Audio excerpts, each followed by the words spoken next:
자, 이번 주 이슈타파를 시작합니다. 57년 역사를 지닌 울산 공업탑 로터리가 다른 곳으로 이전하는 쪽으로 가닥이 잡힌 것으로 보입니다. 전국의 광역시 가운데 지하철이 없는 도시는 울산인데 울산은 지하철 대신에 한 차원이 다른 도시철도 트램을 도입하게 되면서 우리가 예상됐던 건데 지금 결국은 이 자리에서 떠나게 될 가능성이 커졌습니다. 앞으로 이 공업탑 어떻게 해야 할 것인지, 가장 최적의 방법은 어떤 것인지 오늘 이슈타파에서 이 문제를 집중적으로 한번 얘기해 보겠습니다. 김진영 이사 나오셨고요. 자, 울산에 당진 공업탑 이전하거나 철거하거나 뭐 불가피한 거죠. 네, 그렇게 되고 있습니다. 예. 이 로터리 구간이 울산의 첫 도시철도 트램 1호선이 이렇게 지나가는 곳이기 때문에 예. 이것 때문에 결국은 공업탑이 그대로 있게 되면은 교통 정체가 불보듯이 뻔하거든요. 그러니까 이전이 불가피하다는 게 울산시의 자체 진단입니다. 예. 뭐 울산시가 일방적으로 결정한 것이 아니라 전문기관이 용역을 주어서 내린 결론인데, 자, 지난주에 울산의 모든 뉴스에요. 그림까지 보여주면서 중간 용역 보고회를 소개했단 말이죠. 네, 그렇습니다. 그 이번 보고에서 공업탑 문제가 본격적으로 거론이 됐는데요. 울산시는 트램이 공업탑 로터리를 지나갈 때 다른 차들이 이곳을 빠져나가는 시간이 평소보다 2배 이상 걸릴 것으로 예측을 하고 있거든요. 오, 예. 그러니까 로터리를 중심으로 뻗은 5개 도로 가운데 봉을로, 삼산로, 문수로가 대단히 크게 막히는 현상, 이걸 막을 도리가 없기 때문에 이전이 불가피하다, 이런 이야기가 나오고 있고요.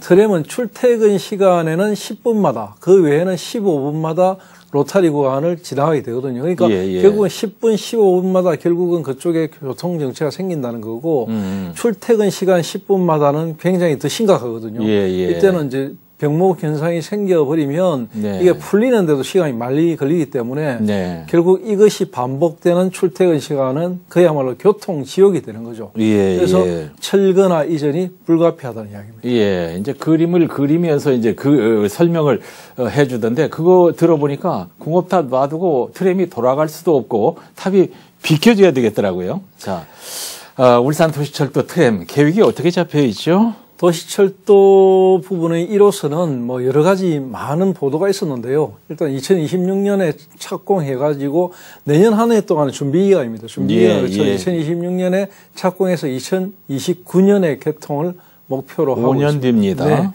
네. 도시철도 1호선은 총 연장이 11km 정도 됩니다. 당초보다는 조금 늘었습니다. 15개 정차역도 정해져 있습니다.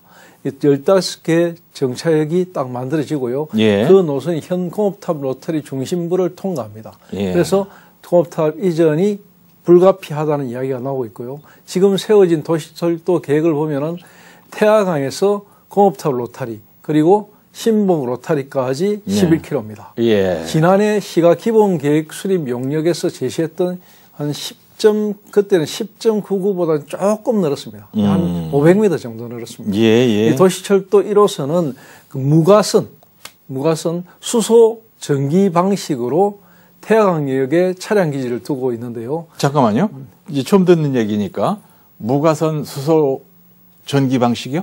옛날처럼 뭐 전기줄이 없다는 그런. 줄 없이. 수소로 가는 트램. 우리나라에서는 당연히 이제 최초로 도입되는 거죠. 수소 에너지를 가지고 가는 거죠. 우리는, 울산이 최초고 세계적으로 최초인가요? 아마도 세계 최초. 아마도, 그러니까 그런 지금 것 같아요. 그 수소 트램을 도입하고 있는 나라가 없기 때문에 이게 그 사이에 2029년 사이에 뭔가 들어오면 또 최초가 깨지겠지만 현재로서는 세계 최초라고 보면 되고요. 안 깨질 것 같아요. 태화강역에서 공업탑을 거쳐서 신봉 로터리까지 왕복을 운행하는데 정차역이 15곳입니다. 무고동의 상거리 일대 노선은 회전 반경 60m로 니은자로 꺾이게 되는 구조입니다.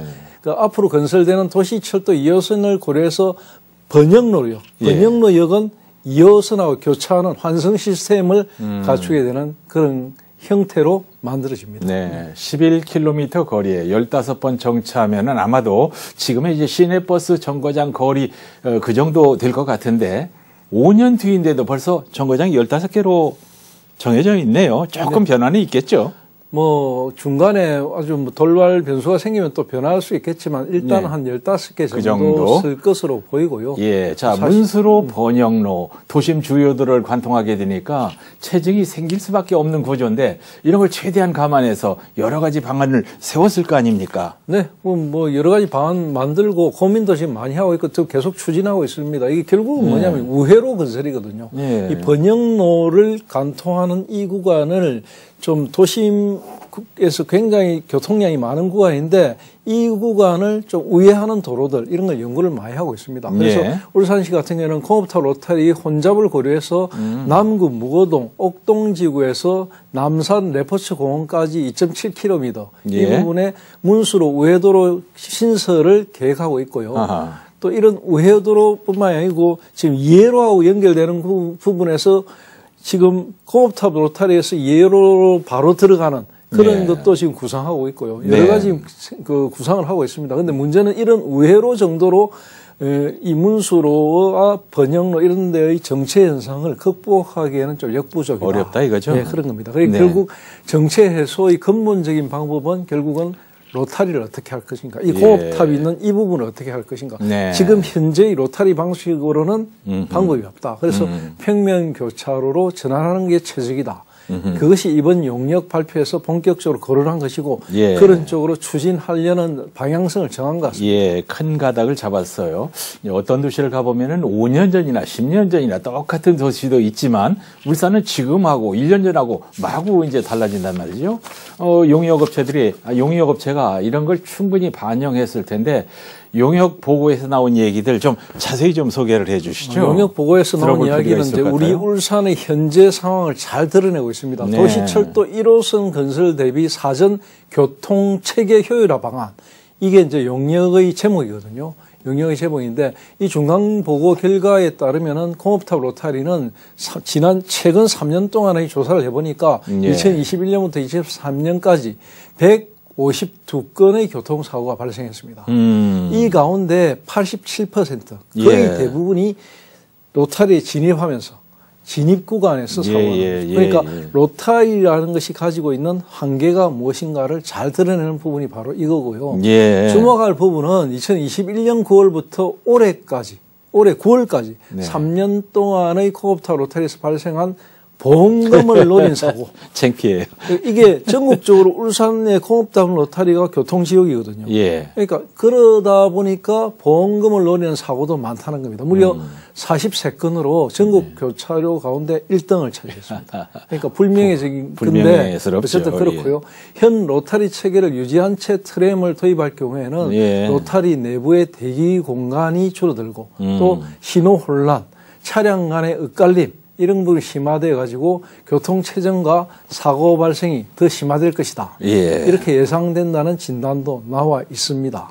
특히 트램이 통과할 경우에는 모든 접근로에서 적색 신호 모두 다를 빨갛게 해야 된다는 거죠. 그것만 파랗게 통과해주고 그래야 하기 때문에 교통지체도가 더욱 증가할 우려가 제기되고 있는 상황입니다. 조금 얘기가 빗나가는데 공업탑 로타리에 보험금을 노린 고의교통사고 건수가 전국의 최고다. 뭐 이런 얘기가 참 부끄럽더라고요. 예능 프로그램에서 공업탑 로타리에 운전을 하고 하는 그런 걸 이제 방송할 정도로 전국적으로 하여튼 공업탑 로타리는 화제성이 높은 울산에서 운전면허증 땄다 이러면 공업탑 로타리 돌아봤어? 그래갖고 돌아봤다고 인정해. 뭐 이렇게 얘기하던 시대가 있었어요. 저도 36년 전에 그 면허증 따가지고 공업탑 로타리에서 첫 사고가 났던 기억이 있습니다. 서울에서 이사 오면 울산 공업탑 로타리 돌 때가 제일 겁난다고 하더라고요. 자, 우리가 처음 유럽 여행을 가면은 꼭 한 번은 트램을 타보고 그러는데 저는 이제 30년 전쯤에 뮌헨에서 트램을 처음 타봤는데요. 이 도시의 품격이 확 달라 보이더란 말입니다. 이제 울산에 이 트램이 생기면은 다 좋을 줄 알았어요. 근데 역기능이 상당히 발생하는 걸로 지금 나와 있습니다. 그렇다면 용역회사가 대안도 내놨죠. 일단 방향성은 나와 있습니다. 우선은 그 평면교차로 전환이 핵심입니다. 평면교차로로 전환해야 된다. 이 접근로의 방향별 교통량을 고려해서 최적의 5방향의 평면 교차로를 개선하라 제시했거든요. 5방향. 네. 네. 지금 5방향이거든요. 길이가 있는 게. 그건 그대로 살려둔다. 그대로 살려두면서 평면 교차로를 개선하자 이겁니다. 그러니까 퇴근 시간대에 오후 6시부터 오후 7시대의 차량 지체도가 기존에 246.2초. 그러니까 지금의 로타리 방식이 246.2초에서 평면 교차로 전환을 하니까 173.8초. 많이 줄어드네요. 약 30% 정도 감소합니다. 교통 서비스 수준이 WF에서 F로 일단 개선이 된다는 거죠. 무슨 소리인지 모르겠네. 참고로 하면 서비스 수준이라는 게 교통 흐름의 질적 수준을 이야기하는데 차량당 제어 지체를 평가 기준에서 양호를 A로 두고 제일 나쁜 것을 FFF로 두고 있습니다. 그 중에서 이제 조금 한 단계 낮은 FF까지도 떨어질 수 있다는 겁니다. 문제는 그 제시된 공업탑 로타리의 평면 교차로 전환 자체가 교통적인 측면뿐만이 아니라 산업 수도 울산의 상징적인 공업탑이라는 문화 상징성 이 부분이 고려돼야 한다는 사항이기 때문에 고민이 상당히 깊고요. 그리고 이 공업탑을 철거하거나 아니면 이전하거나 이런 문제가 이제 굉장히 핵심적인 이슈로 떠오를 것. 이게 이제 가장 고민거리입니다. 공업탑을 그대로 놔두고는 얘기가 안 된다, 진행이 안 된다 이 말이에요. 네. 자, 이제 토론회를 울산에서 그래서 이 문제를 놓고 토론을 한다는 얘기를 들었어요. 12월 5일 날. 12월 5일 날 이제 이번 주 돌아오는 주의 그 목요일 날 울산시청에서 이제 교통 포럼을 열어 가지고 전문가들이 이 문제를 가지고 집중 연구한 세 분이 이제 발표를 하고요. 전문가. 토론 나가시죠. 그 이제 울산 각계 이제 언론계를 포함해서 각계의 사람들이 참여해서 토론을 벌이는 패널로 가시죠. 그럴 것 같습니다. 이제 그런 시간을 좀 갖게 됩니다. 어떻게 얘기하실랍니까? 가셔서. 오늘 이야기한 거하고 아마 비슷할 겁니다. 지금 울산시 같은 경우에는 이 문제를 가지고 여러 가지 생각을 많이 하고 있거든요. 이제 지금 울산시는 그 공업탑 이전 문제를 어떻게 할 것인가. 이 교통 토론회를 열어가지고 일단 여론은 모으겠지만 방향성은 이전 쪽으로 방향을 잡고 있는 게 확실한 것 같습니다. 이게 말이죠. 공업탑 로타리 이제 설계자도 돌아가셨고 지금 시각을 보면 좀 촌스럽기도 하고 그런데 보수하면서 말썽도 많이 있었고요. 그렇지만 울산의 랜드마크라서 치우자는 말도 할 수가 없고 이전하자는 의견이 나오고 있는데 어떤 점이 좀 많습니까? 앞서 말씀드린 대로 공업탑 로타리 같은 경우에 평면 교차로로 전환하려면 반드시 해결해야 되는 부분이 이제 공업탑 로타리 이전이거든요. 이전이죠? 이전인데 어디로 어떻게 이전할 것인가. 이것도 고민이거든요. 고민인데 그냥 아무데나 이전할 수는 없는 거거든요. 그러니까 여러 가지 이야기가 나오고 있습니다. 그래서 이제 공업탑 문제를 어떻게 할 것, 이전할 것인가, 철거할 것인가가 일단 결정이 돼야 되고, 결정이 된다면 이걸 빨리 조치해서 다음 단계로 진행돼야 됩니다. 그러니까 이전이냐, 철거냐, 이거는 내년에 반드시 이루어져야 하고요. 이 울산의 랜드마크이자 대한민국 산업화의 상징인 공업탑이 다른 곳으로 이전한다면 실제로 57년 만에 자리를 옮기거든요. 그렇기 때문에 이 장소, 옮기는 장소의 중요성도 굉장히 큽니다. 그래서 이제 시민들의 여론을 모아야 되고 또 중지를 모아야 됩니다. 현재의 공업탑 같은 경우에는 1962년에 울산이 특정 공업지역으로 지정된 것을 기념하기 위해서 만들어진 거거든요. 그렇습니다. 잠깐 설명을 드리자면 높이가 25m. 25. 5개의 기둥으로 쭉 올라갑니다. 이거는 5개는 왜 5개냐면 50만 명. 인구 50만 명을 목표로 했기 때문이고요. 제일 위에 있는 이 지구본은 이제 평화를 상징하는 거죠. 평화를 상징하는 거고 또 남성상, 여성상이 있잖아요. 그래서 이제 그런 산업 여건의 이야기를 담고 있고 또 탑신 밑에는 이제 그 울산 공업탑의 어떤 공업센터의 지지문이라든지 이런 걸 새겨가지고 울산 공업 도시의 어떤 상징성 이런 걸 강하게 했고요. 특히 이제 이 탑은 앞서서 만들어졌던 게 부산탑입니다. 부산 직할시. 1963년에 부산이 직할시가 됐거든요. 직할시가 된 것을 기념하기 위해서 부산 서면 로타리에 부산탑을 만들었습니다. 그 부산탑을 만드신 분이 바로 울산 공업탑을 완성신 분하고 같습니다. 아, 그랬던가요? 네, 박칠성 씨. 예, 예. 박칠성 씨는 본명이 박칠성 씨가 아니고 박봉춘인가 이랬는데 북한이 고향입니다. 북한이 예, 고향인데 예, 네, 네. 어머니하고 내려와가지고 뭐 충청도에 아마 사실 겁니다. 돌아가셨어요? 돌아가셨는데 네네. 그분이 이제 엄마하고 매 북한 하늘만 바라본답니다. 어머니가 실향미다 보니까 그래서 어머니가 늘 바라보는 별이 북두칠성이었답니다. 그래서 이름을 박칠성으로 개명을 했답니다. 다음에 가정사까지도 다 또 이 소개를 해주셨는데, 자 지금 말씀 가운데 나왔는데 부산탑은 그러면 어디로 옮겼습니까? 제가 이 이야기를 하기 위해서 이제 박칠성 씨 이야기를 했는데요. 알죠. 예. 이 부산탑도 서면 로타리 이걸 평면화하면서 네네네. 철거냐 이전이냐 똑같은 울산과의 그 전철을 밟았습니다. 예. 결국은 이전했거든요. 예. 이전했는데 부산박물관에 이제 뭐 탑신하고 이래저래 했습니다. 근데 사실은 이제 1981년에 그 부산 서면 쪽으로 가는 그 지하철이 깔리면서 예. 이 탑의 형태는 그대로 있고 안에 있는 조형물하고는 부산박물관으로 옮겼거든요. 근데 탑의 그 탑신 있죠, 탑신. 네. 탑신 이건 남아 있었는데 지하철 공사하면서 이게 사실 어디로 갔는지 다 사라져 버렸습니다. 그래서 지금은 부실하게 했네요. 예. 몸도 따로 뭐 탑신도 따로 해다 이게 막 형태가 없어져 버렸습니다. 지금 이미 사라진 지가 오래됐기 때문에 네. 부산 타워를 기억하는 사람이 거의 없고요. 네. 그림으로는 남아 있는데 그런 게 있었나 이 정도입니다. 예. 그러니까 울산 같은 경우에 똑같은 그런 전철을 되풀이할 것인가? 울산 공업탑의 상징인 것. 예. 이것을 잘 보존해 갈 것인가? 이거는 네. 우리가 좀 반면교사로 삼아야 되고요. 맞습니다. 몇 년 전인가 울산시의회에서 이 공업탑은 국가 근대 문화 자산 아니면 문화 기록물 이런 걸로 보존해야 된다 이런 이야기도 참 많이 나왔거든요. 예. 산업 수도의 상징성, 대한민국 공업화의 상징성 네. 그런 걸 강조해서 이거 중요하게 다뤄야 된다.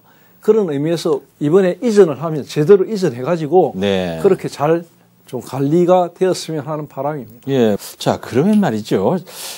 울산 시민들에게 아마 여론조사 해보면 공업탑 자체를 저기서 옮기는 건 다 환영을 해도 아예 없애버리자 이런 사람은 없을 것 같은데. 아마 지금 울산시에서는 없애자는 쪽으로 아마 생각을 안 하고 있을 겁니다. 그럴 겁니다. 네. 시민들도 그렇고요. 네. 그러면 이전한다고 어디가 좋을까? 그 얘기를 조금 해볼까요?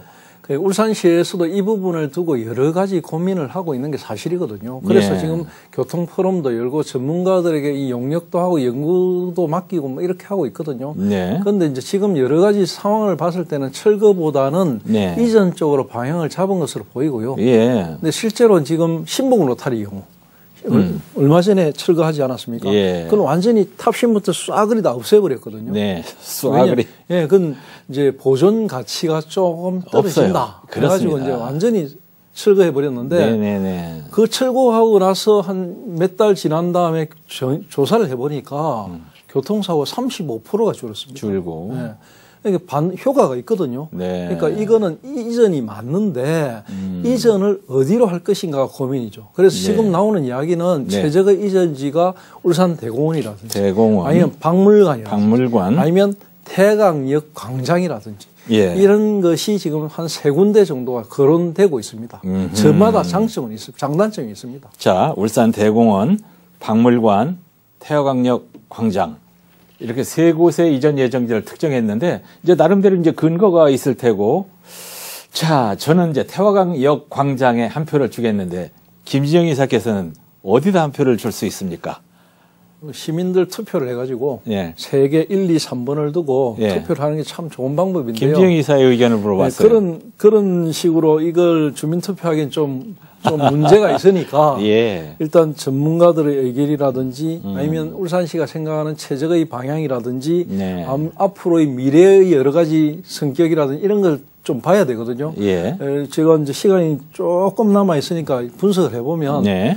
울산 대공원에는 여러 시설물들이 참 많습니다. 예. 안에 많이 들어가 있습니다. 그럼 잡다한 예, 그런 느낌을 주죠. 예, 자칫 잘못하다가는 예. 중원탑도 있고 여러 개 있는데 그게 또 하나 보태면 조금 좀 박람회장 비슷하게 되거든요. 그러게 말이죠. 그런 어수선하기도 성격이 좀 하고. 있고요. 박물관은 좀 협소합니다. 그러면 박물관은 결국에는 동상, 네. 청동상이나 아니면 뭐 그 비나 이런 거는 들어가고 탑신 부분은 결국 네. 못 가는 상황이 생겨서 네. 결국 부산탑의 점철을 밟을 가능성이 많습니다. 딱 그 생각이 네. 나더라고요. 세 번째가 이제 울산 태화강역 광장인데 이거 우리가 고민해 봐야 되는 게 뭡니까? 이 태화강역이 앞으로 어떻게 변할 것인가? 네.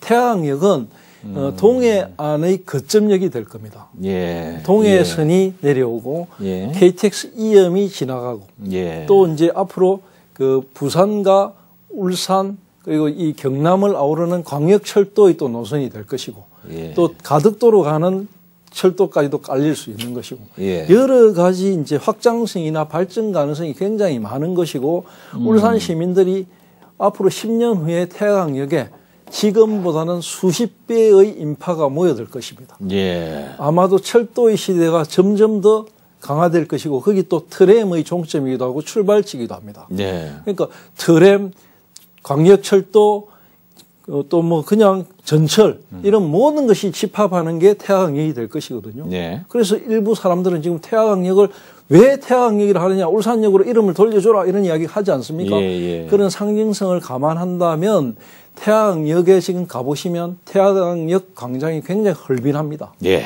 문제는 이 태화강역의 현재 규모에 비해서 공업탑 자체가 좀 크다는 거죠. 좀 그래요? 큽니다. 그래요? 그죠. 크죠. 그래서 제 생각에는 네. 이 공업탑 이번 기회에 네. 태화강역의 리모델링, 태화강역 광장을 완전히 리모델링 해가지고 네. 울산 광장이라는 게 우리가 유럽에 여행 가면 스페인 광장이라든지 예. 도시의 가장 핵심적인 광장에서 사람들이 많이 모여들지 않습니까? 네.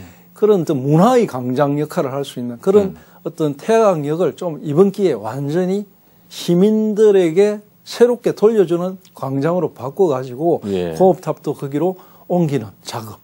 앞으로 또 이 돛질산과 여천 삼산 매립장과 이런 곳으로 이제 오페라 하우스도 들어서고 여러 가지 많은 것들 한다 안 합니까? 그죠? 예, 또 국제 정원 박람회도 그런 것까지 감안해서 좀 미래를 좀 대비하는 이전 이런 작업이 이루어지기를 기대합니다. 제 얘기가 그 얘기입니다. 제가 하고 싶은 얘기를 하셨습니다. 다행입니다.